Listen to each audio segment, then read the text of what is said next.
Liz Blake speaking, and this is day 25 of 30 Days Live. Now, tonight and tomorrow night, I'm going to be talking about the great fork in the road that all entrepreneurs get. In fact, there's two forks in the road. And so I'll start with the big question. The big question is, what moves the needle in your business? What moves the needle for your business? Okay, so is it good policy and procedures? So is it updating them, writing them really well? And is it that? Is it having a great SOP manual, standard operating procedures manual? Is it that? Is it having a well-written business plan, a well-prepared business plan? Now, I can tell you from teaching and writing curriculum according to national accreditation standards, requirements, right up to the higher education level. But I can tell you that every business training package focuses, and what you've got to actually produce, the bottom line of what you've got to produce is a really well-written business plan. And even at master's level, you will have to do that in tertiary there. But so a well-written business plan, is that what is going to move the needle in your business? And that's arguable. Is it hiring the right employees, hiring good employees? That's arguable. In fact, there's a good argument for that. Is it grants? Is it getting good grants, getting a leg up? Is that what's going to move the needle? Because, of course, grants give you cash flow. Okay? Well, yes, all of those things are yes, but they're yes. They're not the yes. Really, if they're not the yes, it's a no. Okay, so what is the big yes? What is the thing that moves the needle the most in your business? Well, that flat out, straight and plain is getting more clients in less time. So that's all very well to say that. Getting more clients in less time. Very, very simple.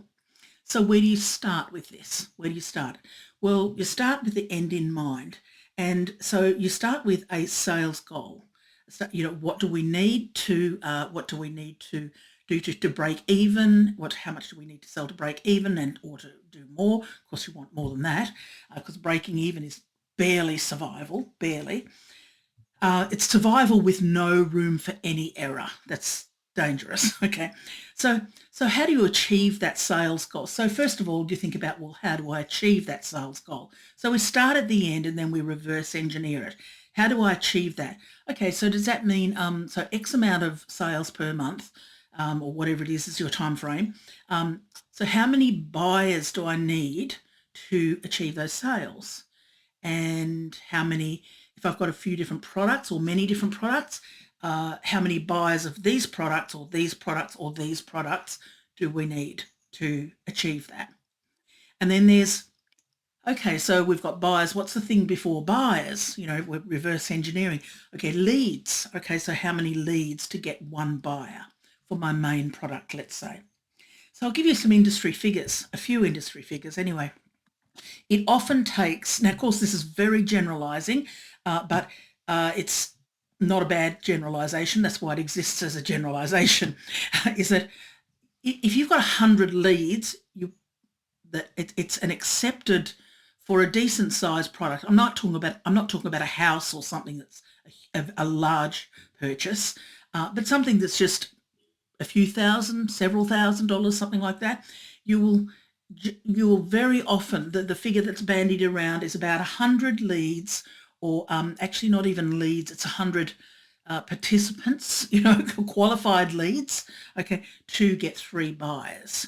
Okay, obviously we're not talking about tiny products either, but still that's a generalization. So 100 to 3.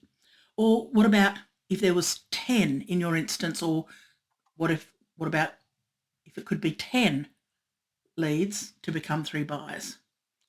Or what if it could be 5 leads to become 3 buyers? And I'm talking averages here. Okay, so obviously there's something you would have to do very differently to achieve the difference in those figures, in those ratios. And that brings us to the number one fork in the road. And that number one fork is the decision of what will I do differently to increase that ratio. what is it I really want? If it's sales and that, and I want a 10 to 3 or a 5 to 3, or I'm happy with a 100 to 3 ratio of leads to sales, then what would I have to do different? How do I set that up? What structure do I put in place to set that up so that you can forecast and that you can have what comes in? So it's very much to do with your sales process. And there's a few factors like how personal is it, how face to face is it, and it could be virtual, but sort of one-to-one-ish sort of thing. How personal or personalised is it? How engaged, how interactive, how engaged it is. How do you get them engaged? I mean, there's all these questions and that. So tomorrow night, I'm going to talk a little bit about the second fork in the road, which is the heat of your leads and timing. And it's very related to tonight's, the number one fork in the road, talking about engagement. It's very, very related. Now, I've mentioned a few times in this 30 days that I'm doing a 5-day transformative program very soon in November. And so that these questions, you'll get some answers to these questions.